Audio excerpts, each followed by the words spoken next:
Welcome to the Run for God Run Club, where you will find God in a runner's space. Welcome to the Run for God Run Club. This is your one stop each week to be motivated and inspired to get off the couch and onto the running trail where you can, in turn, inspire others to do the same. Let's learn, laugh, and leap into running together, giving God the glory for what we are able to do in His name. Amen. I am your running host, Dean Thompson. This whole podcast thing has become somewhat of a marathon. This is episode 116, and we're going to talk about opportunities for do-overs and why drawing flies can be a good thing. To help me wade through it all, here is Run for God founder Mitchell Hollis. Thanks for having me, Dean. How are you doing? I'm good. What about you? I'm good. I tell you what, I talk about it all the time. I feel like we talk about the weather just about every week on here. Yeah. But, we had weeks of dry, no rain, and then yesterday it was like I was looking for Noah. It was we got all 2 weeks worth of rain in one day. It rained all day long. Yeah. I told somebody the other day, I don't know if I said this on the podcast, but on the construction side, we were grading all during the winter and last summer, and it just rained and rained and rained. And I was just golly bum. We needed the rain to stop. Yeah. And I figured out how to make the rain stop. You plant 25 acres of grass, which is what we did on that project, and then the rain just shut off. Oh, Lord. And so yesterday, we got about a month's worth of rain yesterday. So it's all good, though. You got to love the weather in North Georgia. We always seem to have extreme weather around here. Yeah. I don't know why that is. I don't know. Is it like that way in Jersey? Yeah, I think it's that way everywhere. Is Everybody it? Thinks they have extreme weather. I think that's just... Well, but we've got some neighbors here that they moved from Seattle, and they were amazed when they moved here. They said the raindrops here are huge. Yeah. They said because in Seattle, it's just like a mist all the time. Rains a lot, but it's like a mist, and they were just surprised at the size of the raindrops, which I found pretty interesting. That is true. Anyway, let's talk about running, not the weather. All right, let's do that. We've got some stuff to talk about today, and we've got some national championships coming up, and there's all sorts of things happening in the real world, or in the professional world of running, and of course we got Couch to Marathon stuff going up, so we've got plenty of material. We never have a loss for things to talk about around here. That is correct. But before we get started, let's talk about this week's sponsor again. If you have a business out there and you want to support Run for God and allow us to support you, you can send an email to runlanehollis@gmail.com. He'll get you all the information you need. But this week's sponsor is SecureMac.com. Secure Mac are the makers of the popular security software MacScan 3. This software protects your computer from the threats during targeting Macs, which are malware, keystroke loggers, and stalkerware. People nowadays are storing more and more of their information on their Macs, which provides an ever-growing target for hackers.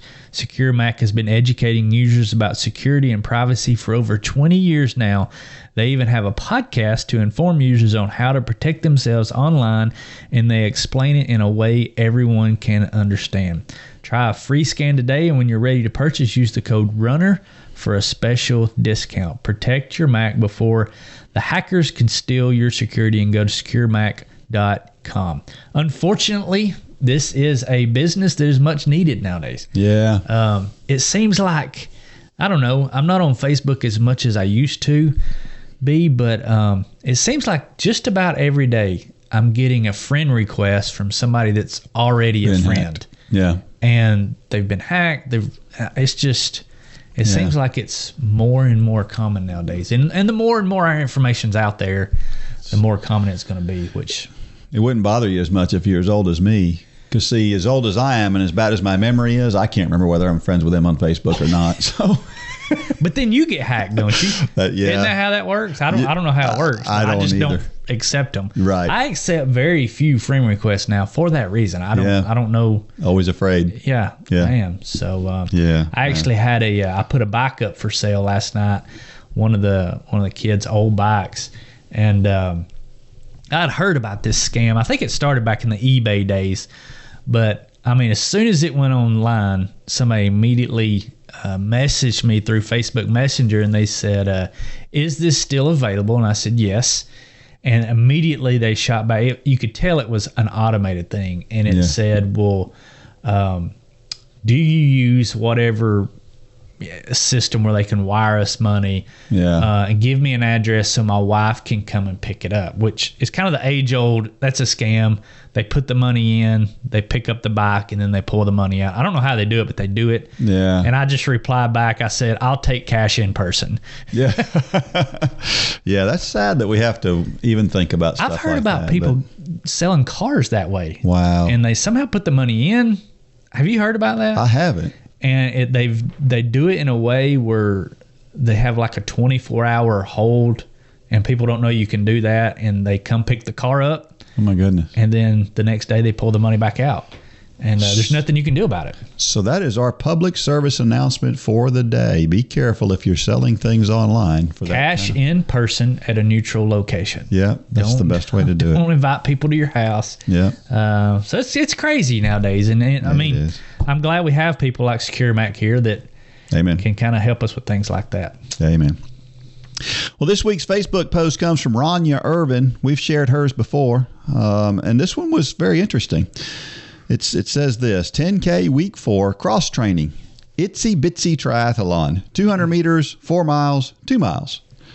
My friend is just under 2 miles from finishing Ironman Tulsa. I do not have a gym membership, but wanted to do a tiny try along with him today. I'm in California. So I got a 3-day pass. I'm so glad I did. I haven't been in a pool since before COVID. 8 laps in that pool felt wonderful, but also left me completely out of breath. My bike needs to go to the bike shop, so it was nice to get to use the stationary bike at the gym today. And since it's cross training, I did the elliptical instead of the treadmill. That was so much fun. I have no aspirations of an Ironman, but this mini try is definitely something I will do again. Praising God for seeing my friend and his friend both safely through the course, and for giving me the idea, perseverance, and strength to complete my mini. We're all 3 praising God today, all for his glory. You know, when I read this earlier, when you sent this to me, it kind of got me in the mood to do another triathlon. Oh, yeah? It's been a while. It's been a long time since I've done a triathlon, but not me. I don't know if it's in the cards. Yeah, maybe I'll do one next time you do one. Yeah, well, again, that would be never. That would be never. Unless they replace the swimming leg with something else at some point. Then, one of those good duathlons. Yeah, I wouldn't mind doing a duathlon. Yeah. But no triathlons for Dean. Yeah. But this is a cool way to get involved. I mean, she's kind of doing something. It's supporting her friends, and it's something completely good to mix it up. It is. It is. And so many people, they get caught in the rut, and they feel like every day it's a grind just to get out there and do their walking or their running. Mm-hmm. There's ways to mix it up and do something different. And that's what she did. And it sounds like she had a great time doing it. Yeah. So she broke all the rules. You know, it doesn't sound like it was fully planned. Sounds like she kind of went as she kind of made it up as she went. She used fitness center equipment. She didn't ride out on the road. She didn't but she just had some fun with it. She made it work. Yep. Yeah. Good job, Ron. Yeah, that was pretty cool. So, trivia question from last week. Who holds the record for the wheelchair marathon, and what was his time? Did you know this one? I didn't. Of course, I didn't know the question until this morning. I think you were with Angie. That is correct. On this podcast. Yeah. But no, I didn't know this one. This is some interesting information. Yeah, in 2020, Daniel Romanchuk unofficially broke the wheelchair marathon record during his virtual New York City marathon. So he did a virtual one. Mm-hmm. He did this 26.2 miles. But the way he did it was he did it basically in a straight line on a flat road. And so he did it in 1 hour and 13 minutes and 57 seconds. That's amazing. Does that actually count? No, it does not. Okay, count. Unofficial. Okay, unofficial. That's unofficial. Yeah, that was unofficial. But I thought that was interesting. The official world record is 1:20:14 by Heinz Frey. Heinz Frey. I'm not sure if I'm saying that right. In 1999, I can't remember which one he set that in, but that's the record. Interestingly, the women's record is held by Manuela Schär, who is also Swiss. So Switzerland, to be such a relatively small country, they've got both world record holders in the wheelchair marathon. Yeah. That's really interesting. And I tell you what, these people are tough cookies. Yeah. I've got a good friend. I think you mentioned him down here, but Krieg Shabort, who actually holds the world record Ironman. Krieg still holds that title. But Krieg's a good friend of ours. Our sons, his two sons actually competed in triathlon when they were younger with Lane. But Krieg's won an ESPY award. He lives just south of here, and he actually builds hand cycles and racing wheelchairs now. But I'll never forget one of the first times I knew Krieg. We were at a race, and my father-in-law was there. And, of course, Krieg is a double amputee above the knee, so his legs are off right below his waist. And he was in his wheelchair, and my father-in-law walked up, and I introduced him, and Krieg's a super nice guy. Yeah. And he jumped out of his chair down to the ground and tapped his wheelchair seat and said, "Here, sit down, Jerry." My father-in-law was like, "What do you do?" But I'll never forget, Krieg could grab the handles of his wheelchair. Now, get this picture in your mind. And, of course, he doesn't have any legs below his waist, but he could grab his wheelchair almost above his head and lift himself straight up and turn and sit down. Oh. He doesn't have to have anybody to pick him up. He's able to get up there by himself, which is just... That's incredible strength. Yes, it is. About it. Try thinking above your head and just lifting yourself straight up. It makes you think of the Iron Cross with gymnasts. You remember? Yeah. That's. And he actually did our triathlon one year, the one we used to put on here in Dalton. Yeah. And when he signed up, I called him and I said, do we need to create a para division? He said, "No, don't worry about it." He come up here and beat everybody. Everybody with legs, he beat them.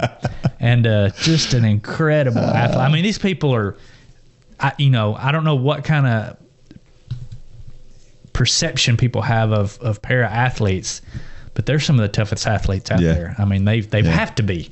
And so, yeah. Yeah, it's pretty cool. Pretty cool. Now, there have been some, I mentioned the one, and then Marcel Hoog. If you've ever watched the Boston Marathon or New York City Marathon or those other marathons on television, they always show the wheelchair athletes, which is pretty cool because they give them almost equal showing with the normal. Because it's pretty exciting. I don't know what you run. Yeah, it is. That one race, oh my gosh, that Krieg was in London. Oh, the London Marathon. There were like 6 or 8 of those guys all, home stretch. Coming down to the home stretch together. In turns. That's the thing. They're steering these things with their hands. That was one of the most amazing finishes to any race, anytime, anywhere. Running, doesn't matter, because there were so many of those guys all coming in together. Most of the time in wheelchair races, you have somebody, they're way out in front of everybody and they're finishing by themselves. But that one was really exciting. Yeah. If there were more of those type of wheelchair races, wheelchair racing would become maybe just as popular as running. Well, and the chairs nowadays. I mean, like I said, Krieg owns a company, Able Sports, I think is the name of it.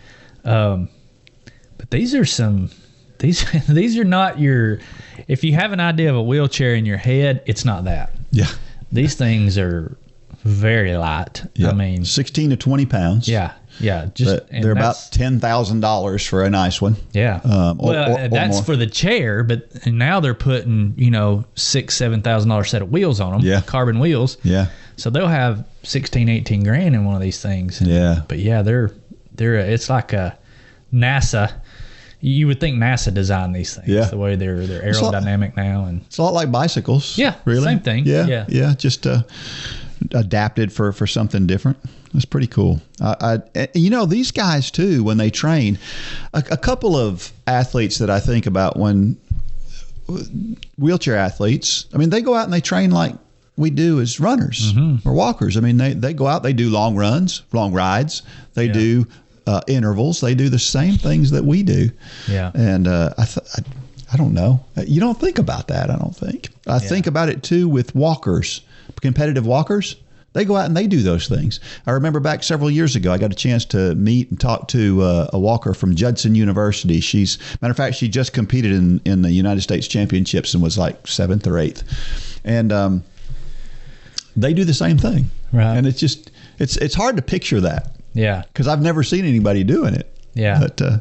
But but it's one of the races Lane does down in Sarasota. It's a Continental Cup for para-triathletes, and so when we go to that race, they're everywhere, and it's just amazing. I mean, one of our very own Grace Norman won a gold medal at the para-triathlon in the Olympics a few years ago, and people have this, like I said, they have this perception of para-athletes in general, and they're just like us. Yeah. In fact, I think they've got an edge on us as far as mental fortitude, because they've lived with it their whole life, and they're tough. And I've always said that the athletes that I enjoy coaching the most are the ones that went through some kind of hardship when they were younger, right. Because they tend to be tougher mentally. And it's kind of the same thing with these athletes, is they grow up having to overcome things that the rest of us don't have to overcome. It's in their blood. I mean, they have to. Yeah, exactly. So. It's pretty cool. Well, not too far down the road here, we got the Hawkins 10K coming up, right? Down in Cartersville, Georgia. Yeah. We talked about that last week. Yeah, I was talking to Angie this morning, emailing Angie back and forth this morning about July 16th. Yeah. This is going to be a first for us. It's a very unique race, and it came about last year when we went down there just to show up. They had their own little Hawkins 10K fundraiser down there for Run for God, and they didn't even know we were coming, did they? No, they didn't. Last year. Yeah, we just surprised we them. just showed up there, and they had their pretty good sized group, and she had a line on the cart. It's basically a cart path. Yeah. A running path that goes to this beautiful area of Cartersville, side farms and rivers, and so we showed up and we did this, and when we got done, we were like, we've got to do this again. Yeah. And we're kind of putting our platform behind it. It was a blast, and we want anybody that can come to join us. The race is actually free, and donations are welcomed. All the proceeds go to Run for God. But Patrick and Angie, and she's got a whole team with her now that's helping to promote this and put it together. They're doing all the heavy lifting. You and I, we're really not having to do anything. We're helping out where we can, but Angie knows how to do this kind of stuff. Yeah. She's got a good group with her, helping her to put this together now, and I'm excited about it. I am too. So go to runforgod.com. It's at the top of the page. You can go to Hawkins fundraiser. It's FUND fundraiser, and it's going to be a blast. It's July the 16th in Cartersville, Georgia, or you can do it from anywhere USA. We've got a virtual option as well, so we hope you'll join us. We'll have some kind of live feed if we can get the cell service to cooperate down there. Yeah, we got to go down there and check that out. Yeah, we'll do that sometime soon. So go check it out. Yep. You get up early before the kids for your morning workout. Good morning. Wake up to a brand new day. Spend some time studying or reading your devotion. And pick up the kids each afternoon.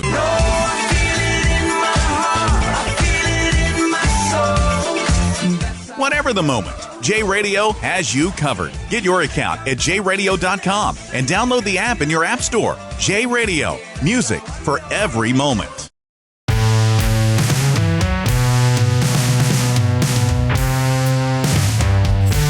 Okay, Dean, so we're back, and before we went to break, I failed to mention, this is usually the part where we plug the Hawkins Family 5K, but also the new website. Yeah. We still don't have a release date yet, but we've been working on it, and this thing is coming together. It's going to be awesome. Yeah. I got a lot of new bells and whistles. The whole user experience from the member side is stepped up 10 times. Yeah. So just want to keep that in everybody's mind out there. If you haven't joined Run for God, go ahead and join. You can go to runforgod.com and join. Hopefully within the next few weeks, we will have a launch date for that website, and we'll be getting instructions out to everyone. We're going to make it as seamless as we can. That from where we go to the new website from the old website to the new website, we're going to make that process as seamless as we can. So we'll be getting information out on, because you'll have to create a new password and things like that. So we'll be getting that information out. But it's it's I think everybody's going to be pleasantly surprised with this new website. I'm pretty excited about it, for sure. And on Thursday nights, we mention this every week. We have a live thing every Thursday night. And sometimes, recently, we just did a question and answer session. And sometimes we do Bible study. And sometimes we do something very specific about running related technical kind of stuff. We could do anything. But one thing's for sure, we usually have a good time with it. Yeah. And it's very interactive. And if you've ever been there, you know that I try to respond to questions as they come, and it's a lot of fun. So get involved on the Thursday night thing. And I'm sure if somebody has suggestions on topics, Yes. you're open to suggestions. 100%. I love the suggestions, because I want to go in the direction. I try to go in directions I think we're all headed in. But if you guys have good ideas, let me know what they are, and I'm sure you do. So yeah. And we've received several stories lately, but we've got just a few in the queue still. We need some more stories. So share your story with us at runforgod.com. Because we know you've got one. That's right. Everybody does. Yep. So have you ever run up on something while you're out running, like snakes, or you've probably run up on? I thought about, I've jumped over a few snakes. I think the things that stick out of my head are the storms I've run up on. Oh yeah, yeah. Whether on the bike or on the run, I know I've been on a person's front porch before that I didn't know. Remember that story? Just if you're out on the road long enough, you're gonna run up on some things. Yeah, yeah. But that's what makes it fun. Yeah. Well, last week, I think what made me think about this was last week I was running, and I think I was running a long run, and I was feeling pretty good, and things were just flowing really nicely that day, and it's just one of those good runs. And there was a turtle crossing the road, and I ran by him, and I got 100 yards by him and thought, I should have stopped and helped him across the road. I don't know. I got a friend of mine that got me into that years ago. This guy would, if he sees a turtle in the road and he's driving, he will stop his car. I do get that. out and help the turtle across the road. Yeah. And but I didn't stop to help this poor turtle. Yeah, I guess. I don't know. I was feeling too good, I guess. I don't know. That's not a good excuse. See, I've seen the little turtles I'll help. Now the snapping turtles, they're on their own. Yeah. Yeah. I've tried to help one of them before and about lost a finger. But yeah, the little eggshell turtles, I'll help them across. Yeah. Yeah. Not the snapping ones. I still remember the first time I saw a snapping turtle. It surprised me. I didn't know that's what it was. They look like a dinosaur. Oh, they do. Yeah. Yeah. And they are some They're mean very boogers. prehistoric. Yeah. Yeah, we've got a lot of them around here. We see a lot of deer around here too, especially if you run in the mornings. And I think one of the funniest things, I was running, there's that track down there in Cohutta, and I was just doing laps on that track one day, and there's turtles all around that, there's squirrels all around that track. And you know how squirrels are when you run up on them with your car. They don't know what to do. They can't decide which direction to go. Well, this squirrel, and your car's moving pretty fast, so you understand it a little bit. I was running, and this squirrel was doing this in front of me while I was running. And I thought he needs to make up his mind, because I'm afraid he's going to run up my leg accidentally if I don't watch out. So, yeah. And then I think I've told the story on here about the deer that I almost ran into one time. That was a funny thing. I mean, I literally almost ran into a deer. I came within 2-3 feet of running into a deer. Deer can be dangerous. They can be. Yeah, Lang was in a bike race one time, and he was in the peloton. Have you ever heard this story? It was in Chattanooga. He was in the peloton, which is the big group of cyclists, and the lead moto was out in front of him, the motorcycle, and it was in Chattanooga, and so they were right behind the motorcycle, and this deer, there's a bank beside the road. This deer comes off the bank and lands on the motorcycle driver. The motorcycle goes down, and then the whole field just piles up on top of the motorcycle driver. And so you gotta be careful out there. You do, especially when you're running in the country. That's where the wild animals are. Yep. Yeah. Well, how about a story about do-overs? You played golf. I remember you were And you know what a mulligan is. Yeah, I've taken too many mulligans in my life. Yeah. We used to play like we used to play 2 off the first tee. A lot of times we would say we'll get 2 off the first tee, but then after that, no mulligans. Right. Until you get to the second tee. Yeah. And you're like, well, let's do one more. Try not to do that. I was in a golf tournament. We're getting off on tangents here. Yeah. I was in a golf tournament just recently. And, used to when you played in golf tournaments, you could buy like 2 mulligans. Yeah. With this golf tournament, you could buy unlimited mulligans. Oh, my goodness. You could, and it was a fundraiser, so obviously you know what they're doing, $5 a pop. You can buy as many as you want. Yeah. But it really makes it unfair because the person with the most money is going to win the golf tournament because they're just keep doing it. Keep buying mulligans. And that's why, we were like 12 or 13 under, which I thought was going to be pretty good. I think the winning team was like 24 under. What? Yeah. But how many mulligans did they buy? I was a little bitter after that. 24 under. That's ridiculous. My goodness. All right. Well, this week's story is called The Joy of a Mulligan, and it comes from Heather Valdez out there in Wyoming. So, got to meet Heather. Yeah. Great lady. So this is what she writes. Have you ever heard the phrase taking a mulligan? According to Wikipedia, mulligan is a slang term for a second chance to perform an action, usually after the first chance went wrong through bad luck or a blunder. The term originated in the early 1920s in the game of golf. No, I'm not a golfer, but a mulligan is an interesting concept to me. It's essentially a do-over with no penalty. Not only is no penalty assessed, but we get to apply the lessons learned from the first try. Wow! Think about it. A true second chance. 2021 was a year of second chances and starting over for me. But let's go back to the beginning. I wanted to be a runner since I was 12 years old. I remember going out for runs in my basketball shoes and coming back so winded and discouraged. Fast forward more than 40 years, and while coping during a pandemic, God rekindled my dream to become a runner. I started the Run for God Couch to Marathon journey back in January of 2021. I was so excited at the prospect of completing a marathon, and at Walt Disney World nonetheless. I planned and prayed and saved for the trip, and I began my running journey with a 12-week 5K training plan. 60-second run, 90-second walk for 20 minutes, 3 days a week. And while it wasn't terribly difficult because of my activity level up to that point, I stuck to the plan religiously. I'm really good at following the rules. I had some intermediate goals in my Couch to Marathon plan, such as run some sort of organized race every month for 2021. Get my 5K, 10K, and half marathon completed according to the plan. I was excited about my progress and thanking God every day for just how far I'd come. Then, while running one of those monthly races in June, I injured my foot. An injury put me out for 6 weeks. 6 whole weeks. No running, not even walking, because Doc put me in a fancy boot. I did what I could by swimming, but it just wasn't the same as running. I canceled the reservations I had for my 10K race, and when my 6 weeks was up, I started over again. After some test runs, I realized I hadn't lost as much as I thought I had.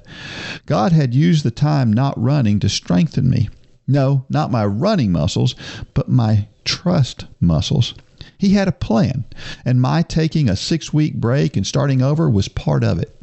I had gained more mental strength during my break because I had to trust His plan.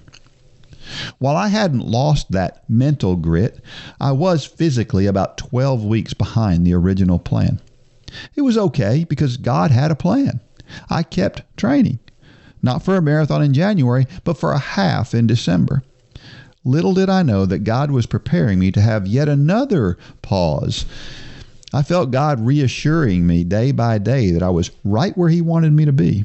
I was getting physically, mentally, and most importantly, spiritually stronger, leaning into that trust He had built during the quiet. Then once again, God put another break in my journey. My doctor determined that I needed a major surgery. I kept telling myself, God's got this. I ran up until the day of surgery. Each day I felt stronger, and that trust muscle God had built during my foot injury got even stronger. Surgery day came and went, but as the recovery time passed, I began to get discouraged. I wasn't even allowed to walk for exercise. Trust me was what I kept feeling God impress upon my heart. I built that trust muscle through the summer just for this time. In the quiet of my time of recovery, God reminded me that He had brought me to this journey. He reminded me of that 12-year-old girl who wanted to be a runner more than anything, and of the woman He showed how to run 40 years later. He reminded me of all the runs I had completed that year. He reminded me that He had taught me so many lessons through running that year, and I was going to get to start over, to have a mulligan, but with the benefit of all that experience behind me. As I started over, I realized what a gift I'd been given in having to start over, not just once, but twice. Did I lose physical strength, stamina, and endurance? Well, you bet. But I gained so much more in the time of stillness and recovery, growing to trust my Savior more deeply. In starting over, God called me to, once again, start at the beginning. In January 2022, I started the Couch to Marathon journey from the beginning with a 60-second run, 90-second walk for 2 minutes. And God willing, this mulligan will culminate in running the Big Beach Marathon in Gulf Shores, Alabama in January 2023. But if I have another interruption in my plan, He's sure to give me yet another mulligan. I'm so grateful to be on this journey again. What a glorious gift to be able to carry those lessons into the second chance. Still building that trust in Jesus, and I'm excited for all the new things He's teaching me this time. He's taking the old and layering on the new, and only God could give that gift. I thank God for the joy of a mulligan. Wow. Great job, Heather. I think she needs to write more stories. She does, because that was pretty well done. Yeah. Yeah. Yeah, I mean, that's just, I love that concept. I've never thought about that concept of a mulligan and really applying it to what God does in our lives many times, because it's so true. Yeah. He allows us to go through bad times so that He can bring us on the other side and learn from those lessons, which is exactly what a mulligan is. I mean, how many times you're on the golf course and you hit a bad shot and you use that mulligan, and what do? You make a correction. Yeah. And that's what God does with us a lot. That's how He draws us closer to Him. That's exactly right. So yeah, this was a great reminder. Well, and I have to be honest, I'm a little miffed about this, because I can't believe I didn't think of that concept. With all the stories that I've written, I can't believe. And you were a golfer. Yeah, I can't believe that didn't run through my mind to write a story about mulligans. It's a great idea, Heather. So thank you for that. I remember, and this is interesting about mulligans. I remember there was one hole. There was a course at one point in my life. I joined this golf club, and I was playing almost every day. I played 5 times a week probably. I'd go after work and hit some balls. I just did it a lot. And so, but there's one hole, and if you can picture it, along the right side of the hole was a road all the way down that right side. And it's got magnets on it. Yes. Yes. And it's fairly close to the fairway. I mean, it's not, the fairway went left and you had to keep the ball from going right. Well, you know how golfers in general, most golfers tend to hit the ball right? They tend to fade it or slice it right. And I just remember struggling with that so bad. And it was really, really frustrating, because it seemed like the harder I tried to stay away from that road, the further over the road it went. And I finally figured it out. And once I figured it out, now I can go to that same hole and I can step up there with all the confidence in the world that I'm going to hit the ball right down the middle of the fairway, because I figured out how to do it. I figured out where I needed to, where my feet needed to be, and just the whole thing. I realized what I was doing wrong. And what happened was, every time I tried to adjust myself to stay away from the problem, it made the problem worse. And I finally figured that out. And isn't that the way it is? But it's a lesson in focus. Yeah. And that's kind of the way God is like that. He gives us these unlimited chances. I don't know how many times I hit it over that road, but He gives us all these chances to get it right. As long as my heart was always, I want to figure it out. I was always focused on trying to figure it out. And that's the way God is with us with everything that we do. He gives us all the opportunities we need to figure it out, as long as our heart is in the right place and we're trying to figure it out. Yeah, but I also think, what you learned on that hole, because, let's be honest, if the road was on the left, you would still hit the road. Yeah. That's just the way golf is. But what we learn in golf that we can apply to running and to life and our walk with Christ is that, and maybe today is golf for God, I don't know, but it's where we focus. Yeah. In golf, if you're focused on that hazard to the left or to the right, that's where you're going to hit the ball. Yeah. But when you start focusing on the process, your grip, the way you're lined up, your backswing, if you're focused on the processes, the ball goes where you want it to go. Yeah. But it's just like, I don't know. There's so many things that you go where you're focused. Yeah. On a bike ride, if you feel like you're about to crash, well, they say you're going to go where you look. Mm-hmm. And if you look away from the crash, you may not get into that. But if you're looking at that crash in front of you, that's where you're going to wind up. And that's kind of a lesson for our walk with Christ too. Yeah. As long as we're focused on God, things might get bumpy, but we're going to stay firmly in His will. And if we start looking at the distractions, and let's be honest, there's plenty of them. I was listening to the podcast from 2 weeks ago, just yesterday, and we were talking about that. Where's our focus? Are we focused on the things of the world, which there's so many things vying for our attention now, or are we focused on Scripture? Yeah. And so that's a good word. Maybe we need to do golf for God next. Maybe. I don't know. Boy, there's lots of lessons there. That's. Whew. You want to learn if you have patience or not? Yeah. Well. Go play around with golf. Yeah. I've told you golf helped me with my temper a lot. Really?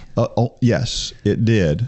And I don't. It never had that effect on me. Well, I don't feel comfortable telling that story here, but I'll have to tell you that story. There was one moment in time that changed the way. I'll put it this way: I saw a person get really, really upset. I think you have told me that story. Yeah, and you thought, that's how I look. Yes. Yeah. And it changed the way I behave on the golf course. I never threw another club after that. Most people have that epiphany when they break that $400 driver. Yeah. They hit it on the ground. Yeah. You took the cheaper route. I did, yeah. Proverbs 3, 5, and 6. Trust in the Lord with all your heart and do not lean on your own understanding. In all your ways acknowledge Him, and He will make straight your paths. So Solomon's telling his son here that he can trust God fully. That's what he means by with all your heart, right? And what I thought was interesting, and I didn't know this, the original word here, when this was written, this trust is a picture of a servant waiting for their master to give them an instruction. I'd never heard that before, but it really, really clarifies this picture here. And in today's world, we do a horrible job at not leaning on our own understanding. Yeah, because we're kind of trained that way nowadays, because in the corporate world, we're taught to be, what is the word I'm looking for? Where you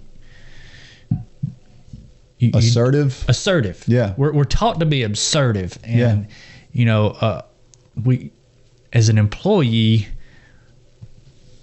it's not necessarily a good thing to be, going to your boss and saying, "Okay, boss, what do you want me to do next?" They want you to be assertive and to learn and to take ownership. Take ownership, and so many times we translate that over to our walk with Christ, and that'll get us in all kind of trouble. Yeah. We do need to have that picture of a servant.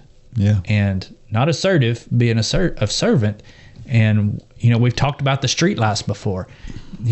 So many times I want to run ahead to that next street light and it's not on. And it's because God hadn't turned it on yet. We need to work where God is and stay there until God says, go somewhere different. God doesn't need people to be assertive. He needs people to be obedient. Yeah. But in our world today, that's not culturally the way to do it. Yeah. In a culture of today, it's all about getting ahead and being assertive, like you said, and But that's not the way we're to be with our walk with Christ. Yeah.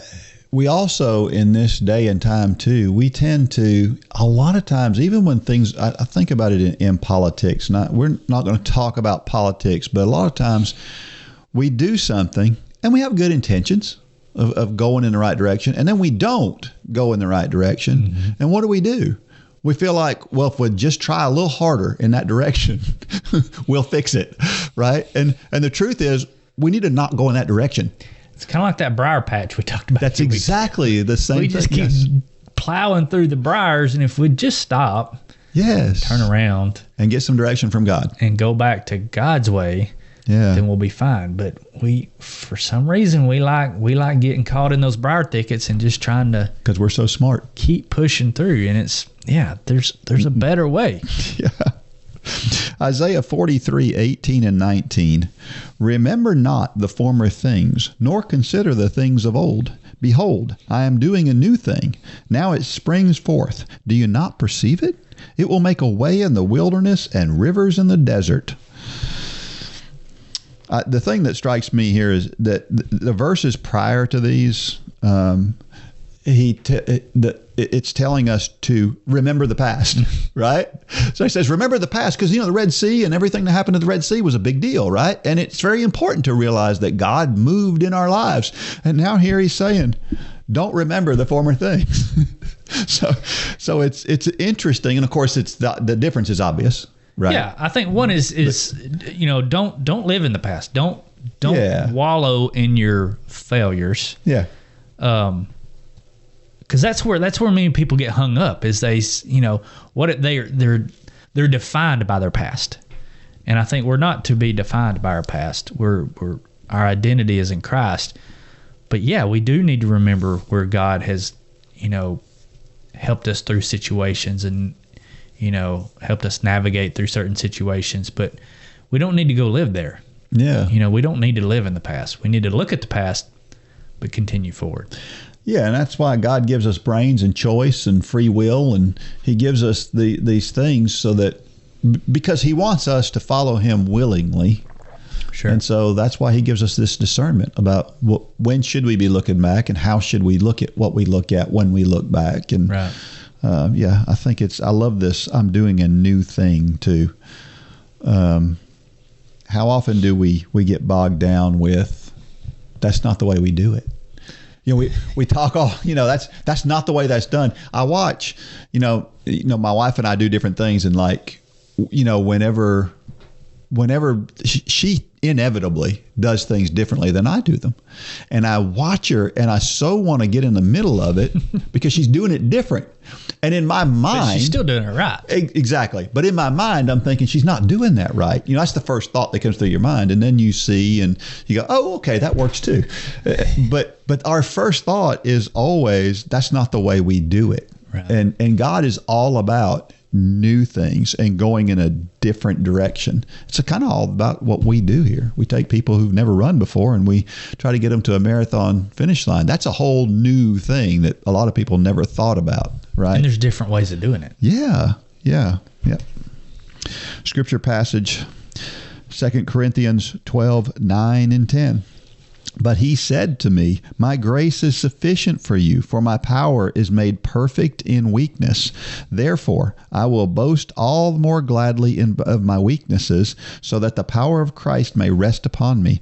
For the sake of Christ, then, I am content with weakness, insults, hardships, persecutions, and calamities. For when I am weak, then I am strong. I think as I read this verse, Paul I just love Paul. Yeah.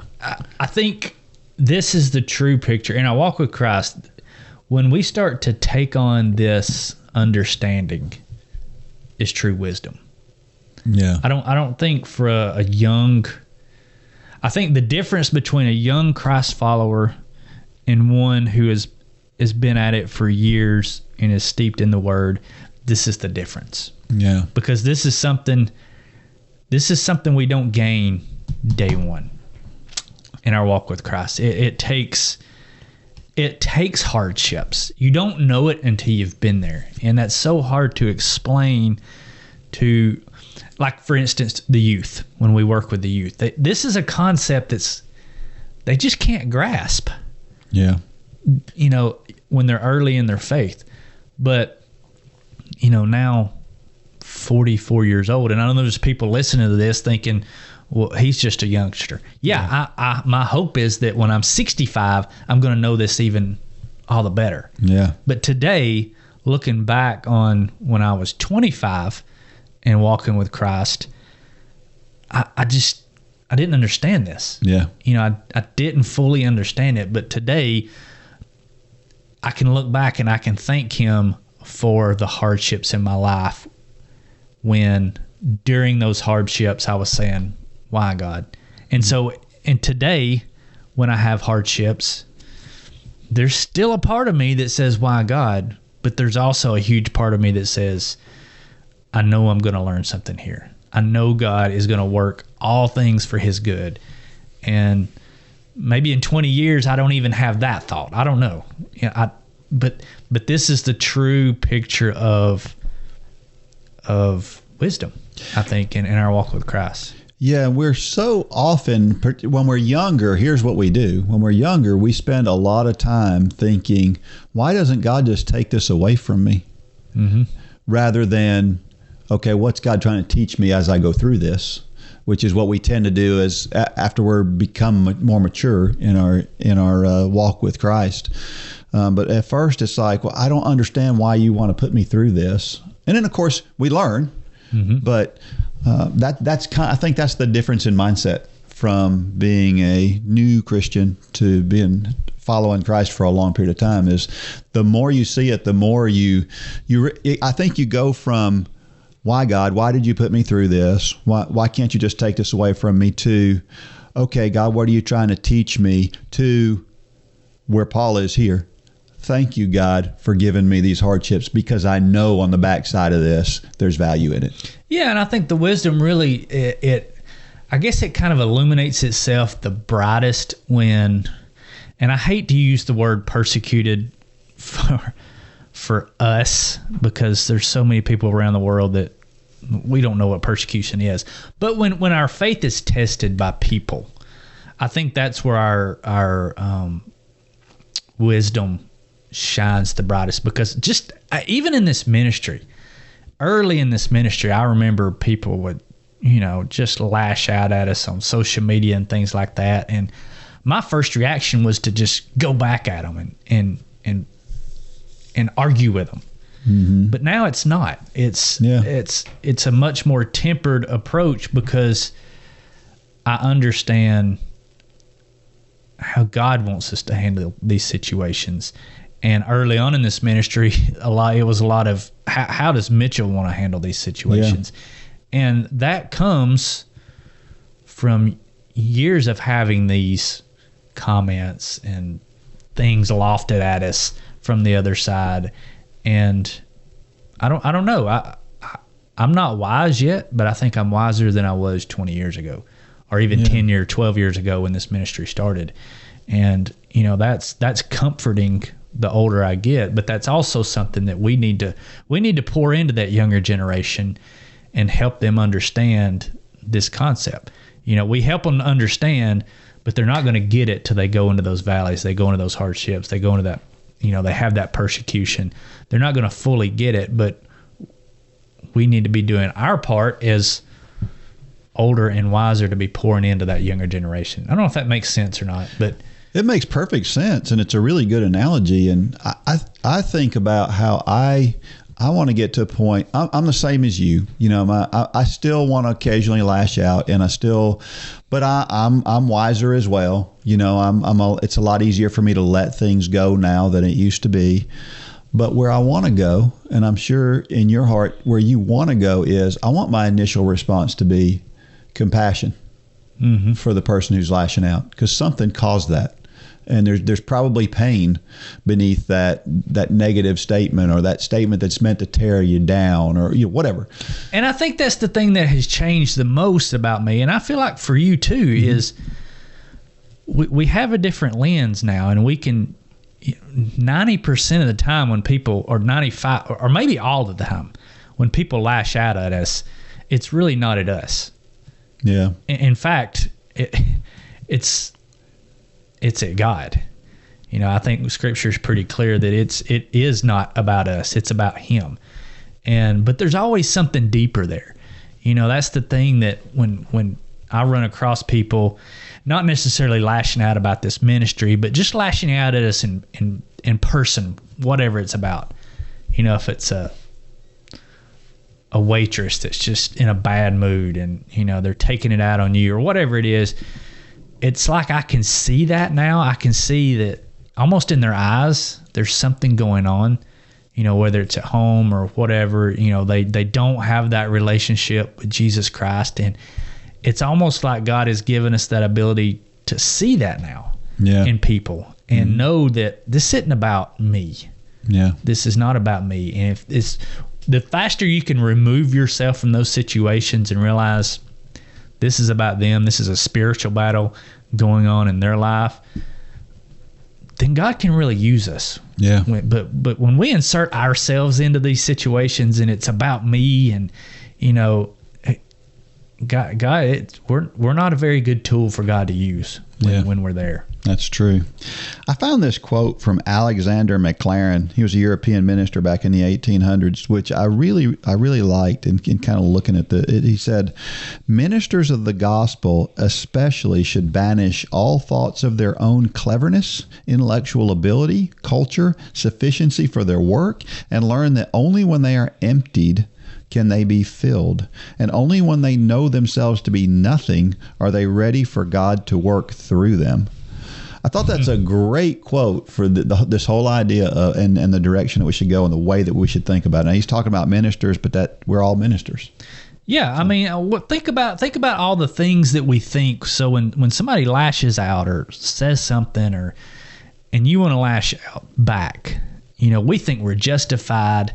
We think they're going to get what they've got coming, all these things. But think about the characteristics of God, and we're to mirror God. Well, anytime we start to have those thoughts, none of that lines up with the character of God. None of it. As much as we think it's justified, it's not love.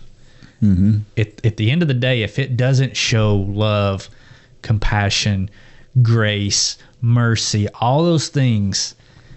But so many times we think, well, God, I'm going to help you out here. And we've said that on here before. It just doesn't work. And we're not a tool that God can use if it doesn't line up with His characteristics. We're useless to God. And that's not a place I want to be. Nope. Here's a question. Have you had a time in your life where God called you to start over, and what did He teach you during that time?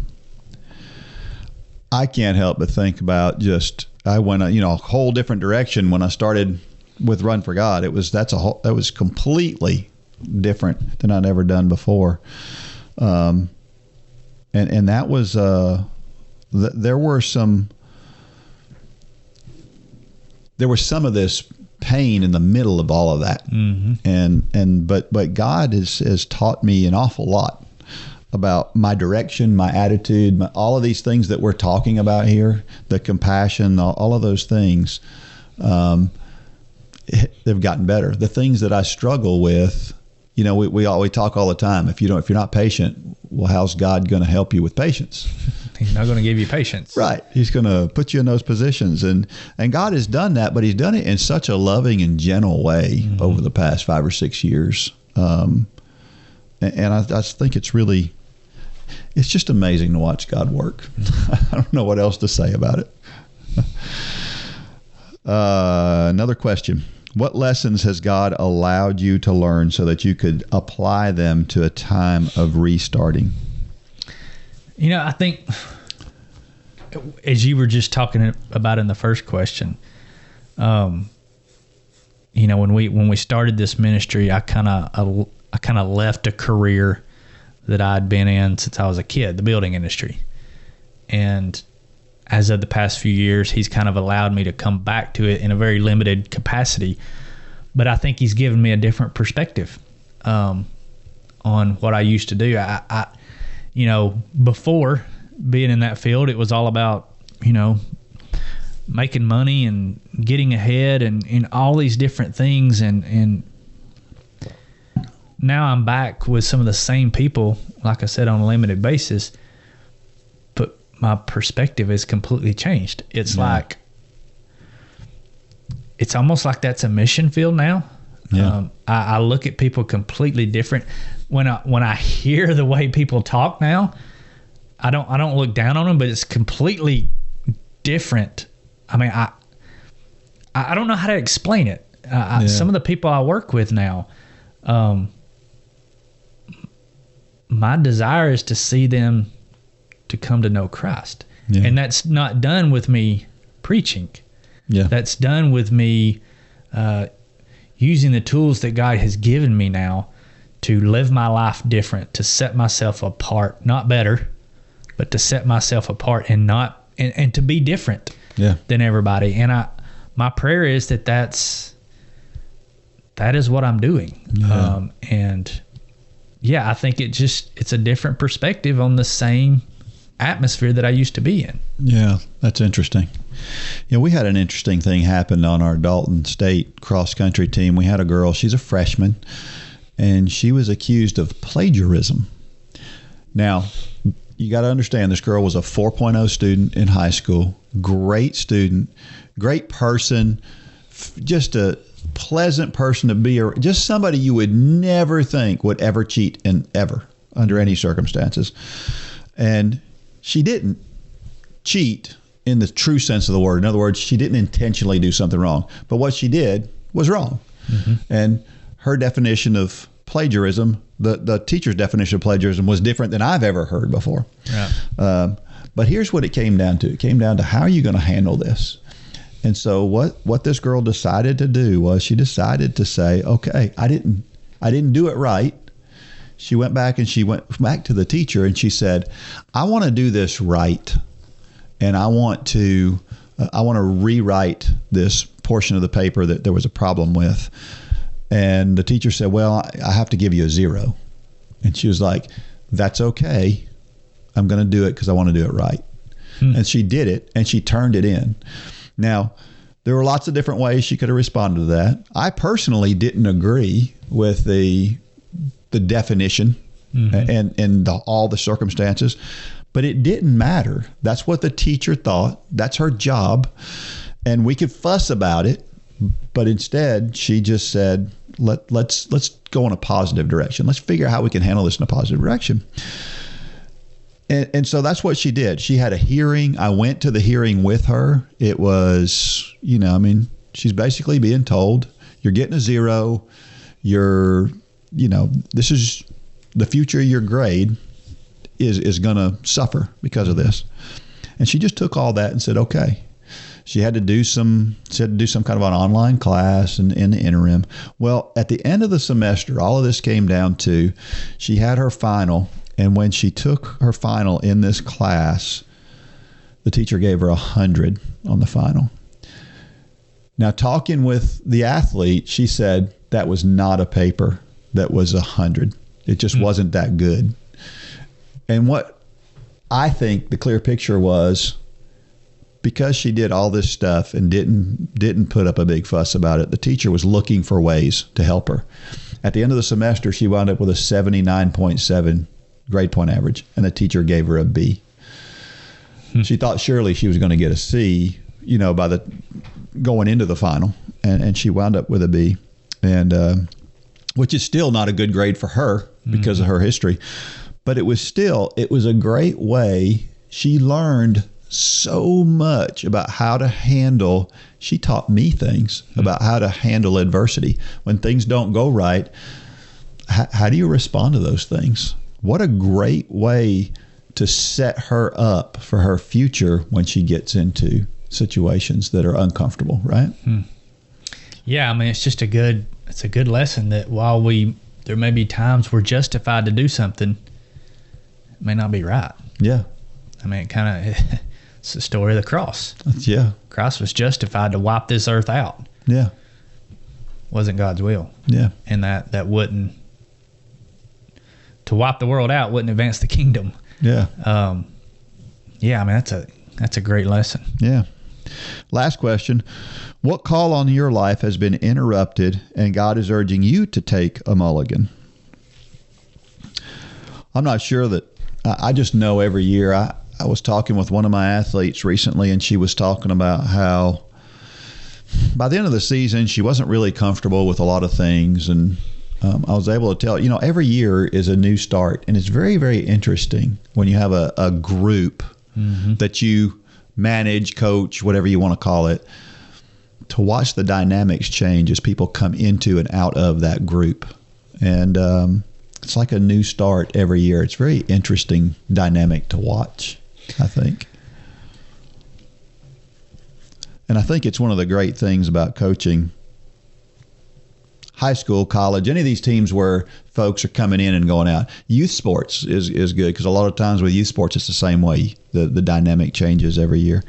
And that's frustrating to some people, but it's great to have those new starts occasionally. Yeah, I kind of feel like, my oldest son, Lane, he's been on here a few times.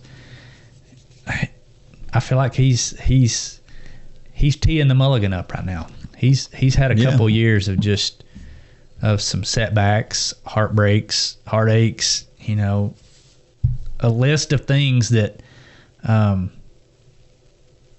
but I think he's stronger for it. He's had coaching issues, he's had stress fractures, he's had iron that we talked about a few weeks ago. I mean, he is and he's gotten stronger even with all that.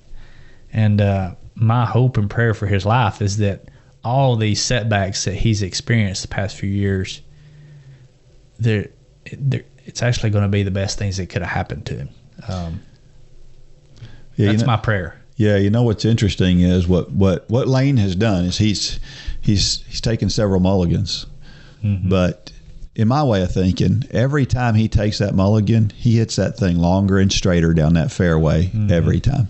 Yeah, and it's been impressive to watch the way he responds to it. Yeah, and you can't.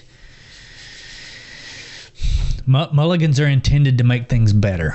Yes, and you can't have a mulligan without a bad shot, and we need those bad shots every now and then. Yeah, we do. At Run for God, we care about more than just your exercise. We care about your relationship with God, and we believe that the music you listen to while you run can help to build your relationship with God. That's why we partner with J Radio. J Radio offers a variety of positive and Christian playlists to listen to while you run. You can find a playlist that is put together by our Run Club members just like you in the Run for God station on J Radio.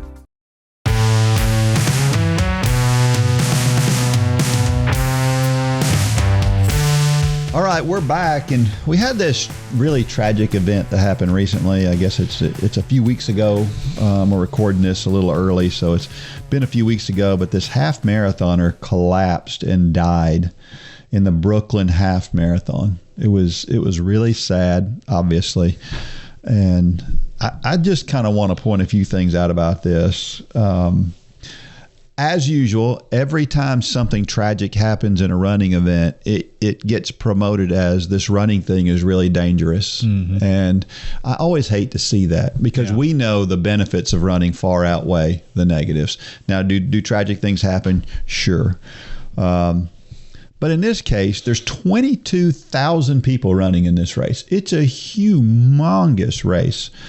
And in the end, I saw an article and it said there were 5 people with serious conditions in the end. And I'm thinking 5 out of 22,000. That's not a high percentage.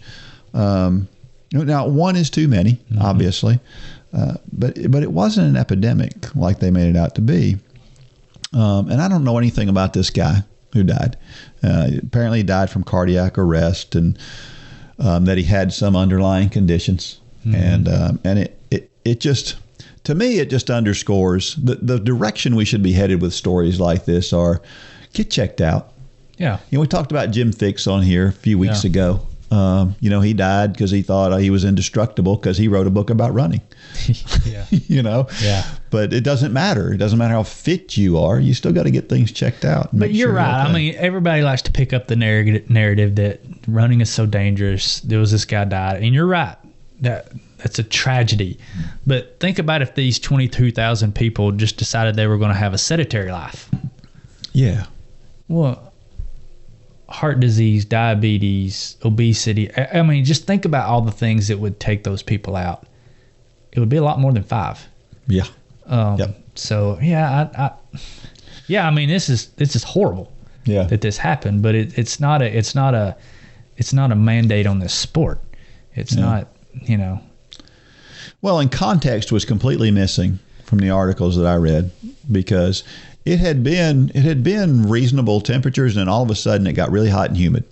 Mm-hmm. And I say really hot. It was warm, but it was really humid. It hadn't been humid, and so this was a surprise. It takes time for your body to acclimate. We've talked mm-hmm. about that before. So you've got to give yourself time. I think the one thing that I think that is important is that we have to understand that there's risks in everything. In this case, going out for a run today. Mm-hmm. When I go out for a run today, God forbid, I'm running on a sidewalk. There's a road right next to it. Sure. You never know what's going to happen. But there are some things worth it, as you say. Choosing not to do it could be much worse. But be careful mm-hmm. about what you do out there. Give yourself time. When it comes time to run and it's hot out and it's hotter than usual, slow down. Yeah. Be smart about what you do, but don't stop doing it. And don't buy into this stuff that they should have canceled. Somebody said the race should have been canceled. Well, it was 70 degrees and 83% humidity, I think, at the start. Not terrible conditions. No. But anyway, yeah, just be careful and understand the physiological way that your body works. And you'll be fine. Just be smart. Be smart. All right, it's a time for Dean's Thoughts, and that's a time when I share something I've written about the intersection between running and faith. Do you have anything that bugs you while you run and walk? Well, here's a story about bugs. It's called Drawing Flies. I don't know if it's my head or my hair, but something about the top of my head appears to be paradise for flies.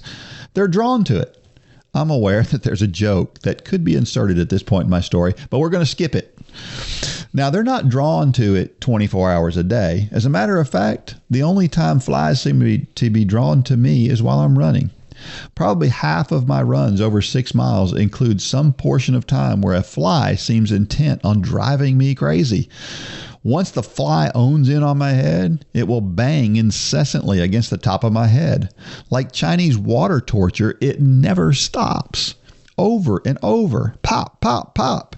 The fly keeps dive bombing the top of my head. Every once in a while, I'll swat at the fly, missing, of course, and I will hit myself in the head. It's super annoying. I used to get so frustrated that it would derail my run. I would get worked up about the nuisance, but my irritation just seemed to delight the little pests even more.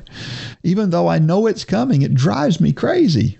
Well, at one time it drove me crazy. I have found a way to fight the little boogers. I have decided this is a great time to focus on focus. There are so many opportunities in running to allow distractions to get our thoughts off course. I have decided that the flies are a perfect opportunity to work on ignoring the distractions. Truthfully, the flies, they don't change my run. The fact that they are there doesn't slow me down any more than I let them. I decided I would not allow them to distract me. I turned a negative situation into an opportunity to work on getting better at my focus when I run. What is your fly situation? What gets you off track when you run? I challenge you to take a fresh look at it and find a way to allow it to help you rather than hurt you. It can be done. You just heard an example. What can you do to turn your negative into a positive? Speaking of turning a negative into a positive, how many times did Jesus turn a situation completely on its head by the way he responded to it? In biblical days, the woman caught in adultery would naturally be stoned to death, but Jesus turned the situation around by forcing all those standing nearby to look at the situation differently. Each time the Pharisees tried to catch Jesus with his words, he surprised them with his answers. Jesus is the master at turning a situation around, and the Bible tells us that his power lives in us. Try looking at your challenges through different lenses. It doesn't matter if it's a silly problem like flies buzzing around your head or a more serious problem like trying to break an addiction or repair a relationship. No matter what it is, learning to take a step back and looking at the issue with a fresh eye can make all the difference. And Jesus' power can take it from there. Okay, Dean, I'm taking issue with this story. Are you? Do you really ignore the flies now? To some degree. I mean, I know they're still there. Golly, those, I know what you're talking about. Yeah. So I don't know if it's just around here, but especially you go into wooded lower areas. Yeah. Yeah. Crow Road at the bottom of the hill. Yep. It's like, man, Yep. they will come out in force right there. You're right. But I've learned if you wear a hat, they won't bug you. That's a good, yeah. A hat. But man, and some of them bite around here. I call them the biting flies. Yeah. Some of them will. Now, those are hard to ignore. There is no way. I go crazy. I have went out on a run before and headed down to the bottom of the hill at Crow Road there, and they come out and I realized I didn't have a hat. I've turned around and went back to my truck and come home and got a hat. It's that I can't ignore them. Well, you can. You can. A lot of times, I guess I need to read this story a few more times. I've run myself into the ground because of these flies occasionally, because I try to speed up because I feel like if I get to moving faster and the wind will blow them off. Yeah, and then their friends show up. Yeah. And it's like, and it seems like it's always in wooded area, but if you'll get a good breeze, a lot of times that'll help. But yeah, a lot of times it'll bug you while you're going downwind, and then when you turn back around, if you're going out and back, you turn back around, and they'll disappear when the wind is blowing in your face. And there's somebody somewhere that you're just hoping they don't have a video camera on you, because I've lost it a few times. I'm just swatting, and I know people driving by are like, he's lost his marbles. You know, I listen to a guy who does a podcast, and he talks all the time about reframing and how we reframe issues. I think this idea of reframing the things that we go through and the circumstances that we're in is one of the most important skills we can acquire. Mm-hmm. And this is just one of those. And running is obviously one of those things. How many times do we talk about trying to get kids, when we coach them, focused on the right things and away from the things that are dragging them down? It's why music, if you see the studies on music, if you're a recreational runner, music helps you to be able to run faster. For a professional runner, music hurts you and distracts you from running faster. And it's all because of the focus. Mm-hmm. And so you have the power to focus wherever you want to focus. And as I said, we've got the power of Jesus in us. We can do anything. Well, I mean, refocusing is one of those things that's not that hard to do. It's proven that you can only have acute focus on one thing at a time. Yep. And it's kind of like when your kids are little and you take them to get their shots. If you'll notice, the good nurses, before they stick the needle in their arm or in their hip, they'll pinch them somewhere else. And so the kid focuses there and they don't even feel the shot go in. And that's the same way with recreational runners. We're trying to take our focus off the pain and put it on the music, where professional runners, they're trying to put their focus on the intensity of the workout and making sure they're hitting it, and focusing on music would take them away from that. So, I mean, it's all about your focus and what, if there's biting flies around me, I haven't figured out how to get my focus off of them yet. Yeah. Well, now if they're biting flies, it's a little different. Most of the ones that I encounter even just the ones that buzz around you. If they're hitting me in the head, I want to find a baseball bat somewhere and go to swinging. Well, and we're talking about running related things, but this goes to everything. A lot of times I'll talk to kids, high school kids, and I'll ask them how school's going, and they're those kids that just hate school, and I get it. But I always try to focus them in another direction and try to find that spark of, well, when you go to school though, you get to be around your friends, right? And try to focus them and make them think about something different than just the idea that I got to go to school and do work. Yeah. And it can make a difference, and we can do that in everything, right? I remember, the teachers that I remember the most are the ones that were toughest on me. And they're the ones that challenged me the most, and those that challenged me helped change my perspective on things. Yeah. And those are often the things. Good teachers that do that. Yeah, they will. Yeah.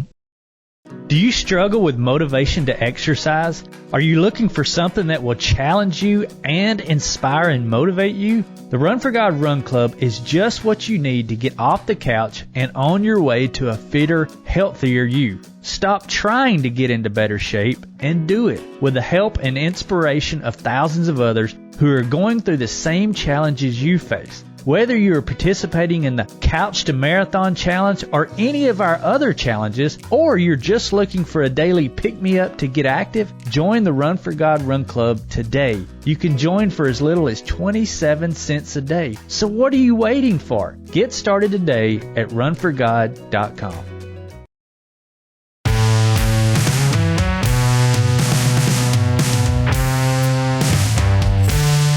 All right, so we have some track meets at Hayward Field this year. It's unbelievable the number of meets that they have there. They had and Hayward Field is the track out in Oregon. It's the most famous track in the United States. It's where Pre ran, and just a famous place. And they've redone it. It's beautiful. The Pac-12 championships they had out there. Then they had the high school state championships. Then they're having the Prefontaine Classic this weekend. The NCAA championships are coming up. Then the Nike Outdoor Nationals. Then the USATF Outdoor Championships. And then the World Championships. Like every championship possible in the United States is being held at Hayward Field in the next few months. It's pretty exciting and pretty cool. I'd love to be able to go out there and do some of those, or to watch some of those. But yeah, I was talking with an athlete who is somebody that we're recruiting to run at Dalton State, and she's going out there to volunteer to help at the World Championships. Really? Yeah, that would be cool. That would be cool. I've never been there. I would love to go visit it sometime. It's really nice. I went before they rebuilt it, and I've gone after they rebuilt it. And I wonder if the track is in the exact same spot. Because I know they tore everything up and redid everything. So I'm assuming it's the whole track is all brand new. But I wonder if they were really careful about laying it down in the exact same spot. You would think they were. Because it's so iconic. Yeah, I would. I don't know. That's just one of those crazy things that I think about. So many new storylines in track and field. We talked about Arian Knighton a couple of weeks ago. Now there's Jamaica's got their own new phenom. A guy named Oblique Seville, 21 years old, ran a 9.68. The Jamaicans in the United States are kind of the superpowers when it comes to sprinting. Of course, the Olympic champions from neither one. He's from Italy, which is really strange because there have been some good. Pietro Minea, I think he was back in my day, when I was in high school. I think he had the 200-meter world record. He was from Italy. But Marcel Jacobs, he's back. He's looking better. He didn't look so good there for a little bit, but he might be a little rusty, but he's going to be back for the World Championships. And then there was a second girl. It's been Mary Kane was the first girl, the only girl to run under 2 minutes for the 800 meters in high school. And she did this back. Oh, Mary Kane's, she's up there now. It had to be 15 years ago at least. And now we've got a second girl running the 800 under 2 minutes. Her name is Juliette Whitaker. She's from Maryland. And then in the same meet, a guy ran the second fastest time ever. And then a guy in the same meet, another high schooler, Cade Flatt, also ran the second fastest high school time ever. It was 1:46 for guys. So The 800 meter is 800 meters in the United States is getting so competitive, and I know why. I think that sprinters are starting to believe that they can run the 800 meters and run longer, and I think that's making a difference in the quality of our 800 meter fields, because for a long time we had some decent 800 meter runners, but we never had the best. Well, because correct me, I've never run the 800 meters, so correct me if I'm wrong, but it's kind of that weird distance where, it's not quite a sprint, so the sprinters are focused on their own thing. And it's not quite distance, so you got distance runners focusing on the mile, the 5K, whatever. And so it's always kind of been that no man's land. But now you've actually got people coming from both ways to it, don't you? Yeah, you've got distance runners running it, and you got sprinters running it. So it's really the only race where you'll see both. That's true. Yeah, it's an interesting. Is there any one that historically is better? Does it lean more towards sprinters, or does it lean more towards, say, milers? The world records that have been held over the years have all been distance runners. Okay, but that could be changing. Well, I think Mo, she's in my mind the best in the world right now, and she comes from a sprinting background. It's kind of the same idea as Ironman nowadays. Yeah, Ironman is you're getting all the records are being broken. It seems like every race, because you've got the young ITU, the short course guys coming up into the Ironman field, and we've always said it. If you learn to run fast, it's easy to add distance. Yeah. But if you can learn how to run fast, it'll take you a long way. Yeah, it is like that.